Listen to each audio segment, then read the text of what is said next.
Baké. En retour, le mouvement avait remis aux émissaires du Khalif un mémorandum en 10 points dont le plus important était la libération de tous les détenus politiques. Depuis lors, malgré les efforts consentis dans le sens d'un apaisement, le régime de Macky Sall retient encore 8 otages, dont 4 à Ziguinchor et 4 à Diourbel, comme pour en faire des victimes expiatoires à sacrifier à l'autel de sa fierté personnelle et dans un dessein vindicatif. Il s'agit, pour les détenus de Ziguinchor, de Demba Diédhiou, Abdourahmane Diallo, Mohamed Mané, Babacar Diagne, et pour ceux détenus à Diourbel, Ndongo Diop.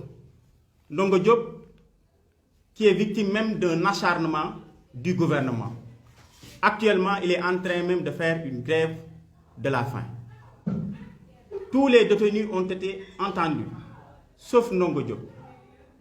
Le gouvernement de Macky Sall veut simplement punir Ndongo Diop de par son engagement patriotique. C'est à dénoncer dans un pays de droit, dans un pays qui a ratifié les conventions internationales. Ndongo Diop est en train de subir actuellement une torture psychologique. Il est en train d'être violenté mentalement. Nous n'allons pas accepter ça. Il y a aussi Moussa Gueye, Galas Gueye, Ablaye Fall, fortement attachés aux droits et libertés et solidaires de ses frères dans la lutte, au même titre que des victimes blessées et des familles des autres frères assassinés. Le MDD appelle toutes les forces vives à répondre massivement au rassemblement pacifique qu'il organise le vendredi 11 ici à Dakar, à Ziguinchor et à Diourbel, et le mercredi 23 juin à la place de la Nation. Le 23 juin est une date symbolique marquant une période très importante dans la lutte pour la démocratie. Donc le MDD compte marquer cette date par une manifestation pour poursuivre le combat. Le MDD exige la libération sans condition de ces détenus et prend Macky Sall resté sourd à la médiation du Khalif sur cette question comme responsable de tout ce qui leur arrivera. Je vous remercie.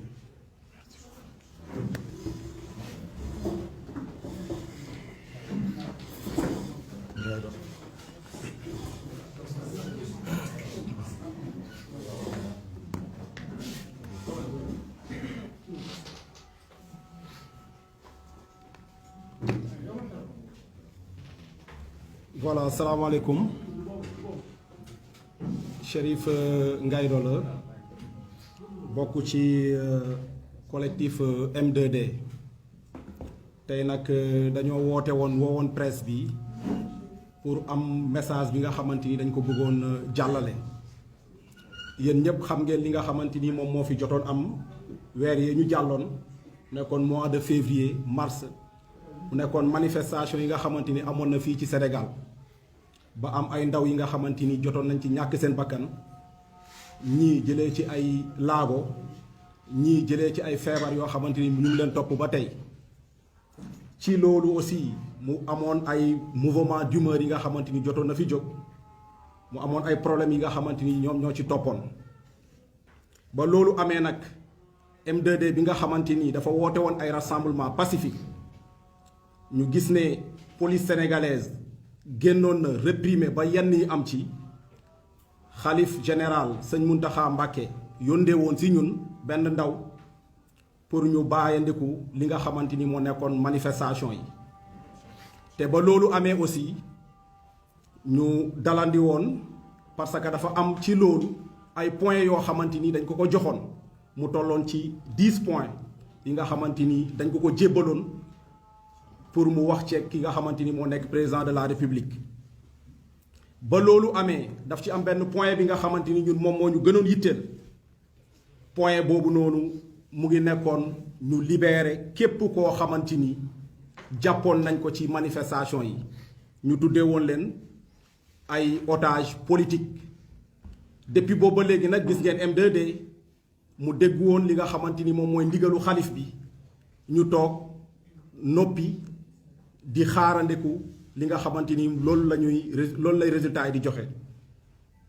ci loolu mu amoon ay points yi nga xamante ni ñun dañ ci bëggoon parce que dañ ñu ci interpeller à chaque fois mooy que ne am na ay ndaw yi nga xamante ni ñu ngi toog ci prison yi jusqu'à présent lan la M2D di def pour ñooñu di xamal sénégalais yi ne dañoo dégg ndigalu xalif bi parce que bëgguñu def lenn loo xamante ni day wuteeg ay bëgg-bëggam. amoon nañ bataaxal yi ñu ko joxoon comme ni ma ko waxee léegi. ci loolu mu amoon ay problèmes yi nga xamante ni moom moo ci am mu am ñoo xam ne jotoon nañ leen téye ci prison yi ku ci mel ni Demba Diédhiou mu ngi nekk Ziguinchor keneen ki Abdourahmane Diallo moom it mu ngi Ziguinchor Mouhamed Mané ak Babacar Diagne mu am ñeneen ñi nga xamante ni aussi ñu ngi leen téye fële sa Diourbel ku ci mel ni Ndongo Diop boobu noonu nag ci waxtu yi nga xamante ni ñu ngi wax ak yéen mu ngi nekk ci grève de la faim te Ndongo Diop dafa am benn traitement bu spécifique bi nga xamante ni dañoo jàpp ne moom lañ ko defal mu nekk un traitement psychologique parce que bu fekkee dafa am ñoo xam ne da nga naa jàpp la moindre des choses mooy nga entendre leen te gis nañ ne entendre nañ ñëpp ba mu sauf Ndongo Diop donc au moment où je vous parle mu ngi subir ay violence psychologique yi nga xamante ni mu ngi am ci moom. ci loolu am na ki nga xamante ni moo nekk Moussa Gueye am na Galas Gueye am na Ablaye Fall di Baye Fall ku xam M2D nag xam ne jàmm rek la mos a woote ku xam M2D aussi xam ne liberté doomu aadama rek la mos a woote. ci loolu dafa am suñuy camarades yi nga xamante ni dañoo nekk ci ay xat-xat ñu ne waruñu ñu toog di leen di seetaan ci loolu ñu ne dañuy organiser ay rassemblement ay manifestation pacifique le 11 vendredi 11 bii di ñëw ci Dakar Ziguinchor ak Sédhiou ak Diourbel du moins mais aussi le 23 juin le mercredi 23 juin ku xam 23 juin xam ne c'est une date symbolique dal la bi nga xamante ni dans le passé xam ngeen li nga xamante ni moom moo ci amoon comme occasion bi présenté wu na aussi ñu ne dañ koy jëmmalaat ci loolu que ne ñu ngi woowaat sénégalais yi le 23 juin à la place de la nation pour ñu exiger li nga xamante ni moo nekk libération sans condition de nos camarades yi nga xamante ni ñu ngi tëdd ci prison yi depuis événement yi nga xamante ni jot na fi jàll. ci loolu aussi M2D ne lépp loo xamante ni am na it benn responsable kese la kenn kese la moo nekk le président de la république ñu ngi exiger président de la république mu dégg recommandation yi nga xamante ni moom la ko xalif général des mourides demandé woon. ñu ngi wax président de la république ne xalif bi am na ay recommandation yoo xam ne amoon na ci bàyyi xel que ne mu bàyyi ñi nga xamante ni ñoom ñoo nekk ci prison yi ñu delluwaat ci seen kër yi. donc loolu moo nekkoon tey information boo xam ne M2D bëggoon na ko lancer wax ak askanu Sénégal mais di leen di woo ci rassemblement yi nga xamante ni ñu ngi koy organiser dans les jours à venir maa ngi leen di nuyu di leen di gërëm. merci beaucoup jaajëf.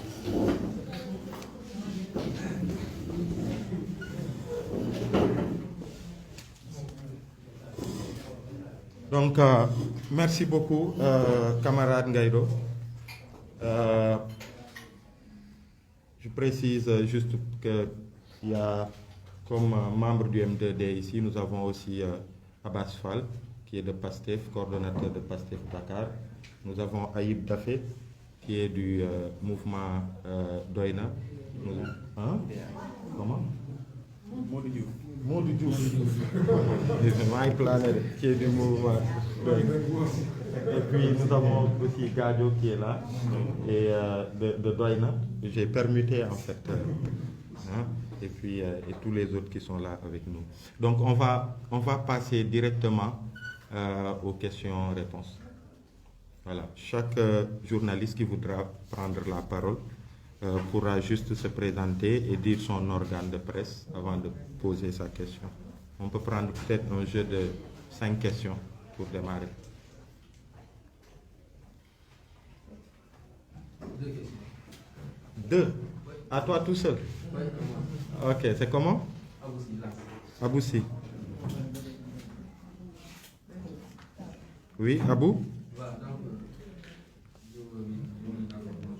maintenant, nous avons vu la société civile, notamment Yanama, qui sont là présents, et Yann Pasteur et d'autres mouvements, mais nous n'avons pas senti cette présence de l'opposition à cette conférence de presse. Il n'a pas été présent comme les autres, par exemple, comme d'autres types comme le Rando de tout ça, il y avait beaucoup de membres de l'opposition qui étaient là. Est-ce que ça veut dire que l'opposition, lui, est sur le camp, sur le terrain du combat politique, et la société civile sur le terrain de la mobilisation? Maintenant, une autre question, peut-être là, j'ai pu oublier la deuxième, peut-être le même. Bon, ok.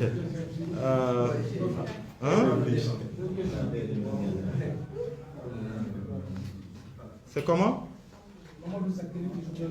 Mamadou? Mamadou Sakine.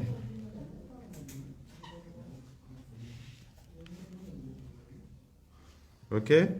Vous avez parlé de 8 personnes de Guadeloupe en détention préventive. Est-ce que ces personnes-là sont des militants de partis politiques? Si oui, lesquels? Vous avez appelé à manifester le 11 et le 23. En cas d'interdiction, est-ce que le MDD va vous intéresser?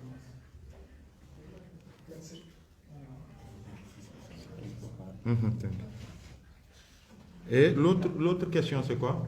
Vous avez appelé à marcher le 22, à manifester le 11 et le 23. En cas d'interdiction, est-ce que vous allez maintenir la manifestation?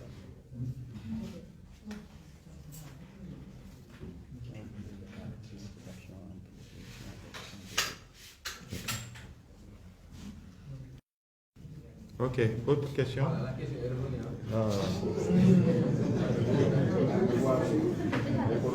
Ok, Aïcha. Est-ce que cette manifestation, est-ce que ça veut dire que c'est un refus de mourir? Est-ce que? Est-ce que c'est un refus de mourir? Refus de mourir, c'est le...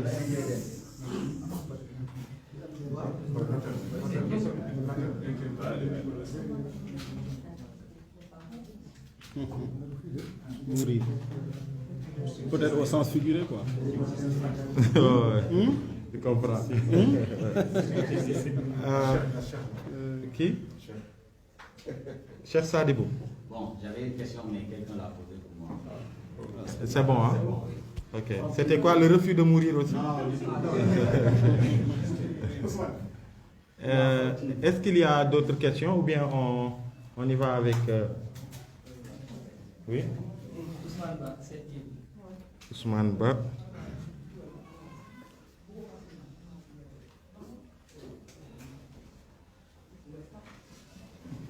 Oui? Alors, avant de reprendre vos activités, vous aviez signé un peu un accord de paix avec les autorités religieuses qui vous avaient demandé de prendre un peu de recul le temps que la situation s'apaise. Là, vous avez décidé de reprendre vos activités de manifestation. Est-ce que vous avez discuté avec les autorités religieuses? Qui vous avait demandé d'abord de suspendre avant de prendre la décision de reprendre vos manifestations? Excellent. On peut y aller? Oui, téléphone. C'est bon. Ok, très bien. Voilà, moi, c'est moi qui ai appris. Donc, je vais commencer par la dernière question de Ousmane Ba de 7TV. Je disais à l'entame de mon propos que la demande que le calife nous a fait à l'époque, c'était concernant la manifestation qui était prévue le 13 mars. C'est ça.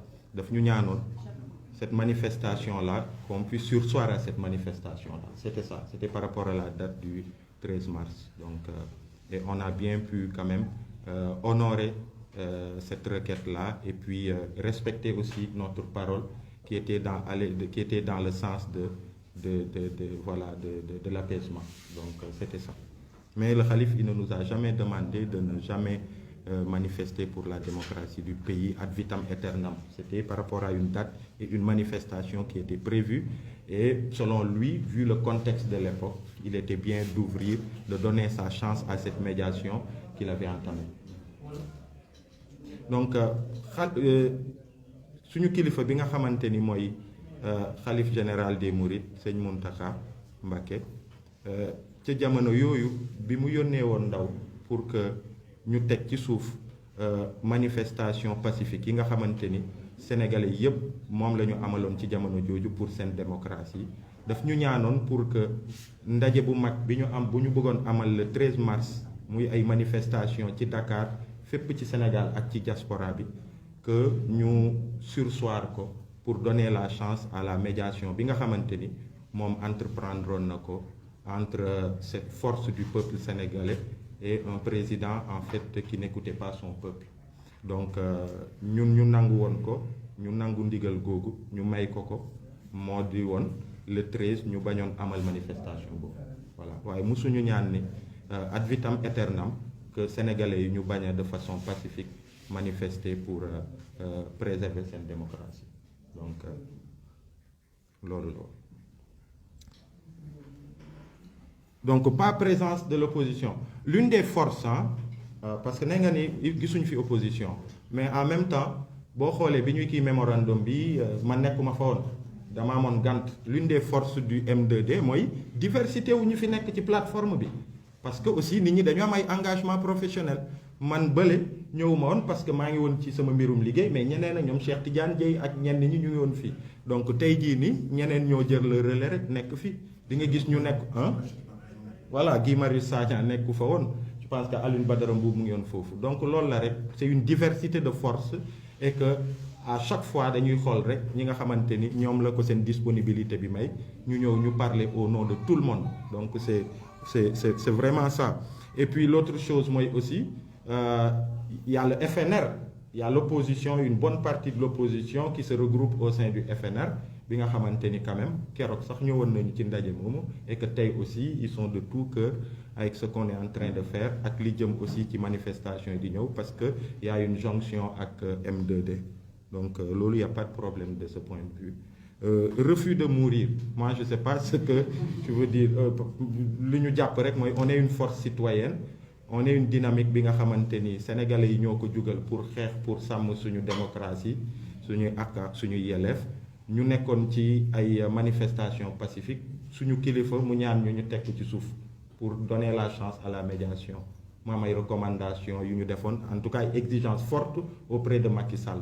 Parmi ces exigences moo doonoon ñëpp ñu jàpp ñu nekk ci kaso yi nañ leen bàyyi mu jëloon ci nag ay engagement face au peuple sénégalais et face au xalif ñun ñu jàppoon ni nag dañu war a taxaw tuuti pour respecter suñuy engagement vis-à-vis du xalif loolu moo waraloon diir boobu bu ñu toogee ba jamono ji nag gis ni am na ay ndaw yi nga xamante ni ñuy kaso ba tey président de la république ñu jàpp ni dafa mel ni kuña wala ki nga xamante ni dafa am fu mu bugg téyee sénégalais yi ñu ne nag voilà jot na ñu génn pour que ñu manifester pour exiger à ce que ndaw yooyu ñu bàyyi la voilà c'est juste ça c'est pas autre chose.